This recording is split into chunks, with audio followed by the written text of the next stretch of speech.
देवा समाधान वाटतं एकाच गोष्टीचं, पण आईच्या मुखातून तथास्तु हे शब्द निघाले आणि ते शब्द एका क्षणी मागील प्रसंगाची आठवण आम्हाला इथं झाली.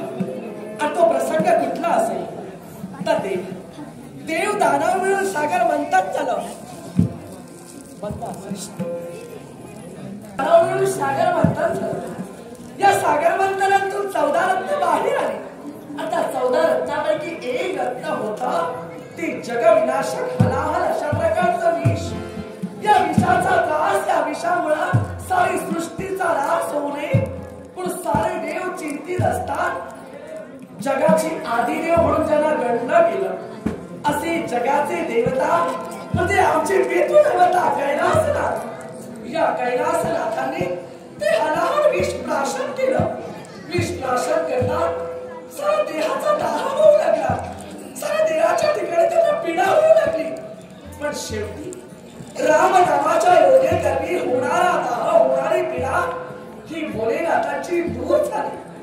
पण तरी सुद्धा काही कालांतरानं भोलेनाथांच्या कंठाशी साठवत ठेवलेलं ते हलाहल अशा प्रकारचं विष, त्या विषाची पीडा, त्या विषाचा त्रास हा भोलेनाथांना वारंवार होऊ लागला.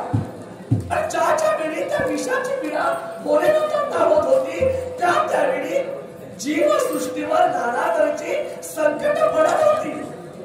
पृथ्वी तलावर हाहाकार माजत होता. जीवसृष्टी मरू लागत होती. अकाल पडत होता. पण त्याच वेळी जीवसृष्टी पूर्ववत करावी या एका हेतूला भोलानाथ दैवी तेजाच्या योगेकरवी स्वतःच्या देहाला होणारी पीडा शमवीत असत आणि सृष्टी जशी होती तशी पूर्ववत करत असत. पण त्याचा काही उपयोग झाला नाही. काही कालांतरानं पुन्हा भोलेनाथांना ही पीडा, हा त्रास होत लागला. ज्या वेळी भोलेनाथांना ही पीडा होत होती त्यावेळी सृष्टीवर अशा प्रकारची संकट ही येतच होती. पण त्याच वेळी शिवाची पीडा एकाला जाणून घेतली. ती व्यक्ती कोणी सामान्य नव्हे. जिच्यामुळं या पृथ्वी तलावर सजीव असो अथवा निर्जीव असो प्रत्येक गोष्टीचा जन्म झाला. ती देवता कोण असेल तर ज्यांच्यामुळं देव, दानव, मानव, वृक्ष, वेली, पशु, पक्षी, कडधान्य, सर्प, गरुड, गरुड या सर्वांचा जन्म झाला ते म्हणजे कश्यप महामुनी. या कश्यप महामुनींनी शिवाची पीडा जाणून घेतली. ती शिवाची पीडा दूर करावी या एका हेतूला पीडा नाशक यज्ञाला सुरुवात केली. यज्ञाला प्रारंभ झाला. नाना तऱ्हेच्या हातात समिधा घेऊन कश्यप महामुनी त्या यज्ञात त्या समिधांची आहुती देऊ लागल्या. पाहता यज्ञाला सुरुवात झाली. पण जशी यज्ञाला सुरुवात होत होती तशी कश्यप महामुनीच्या मनाच्या ठिकाणी शिवाची पीडा दूर कशी करावी या एका हेतूला त्यांच्या मनात एक कल्पना साकारत होती.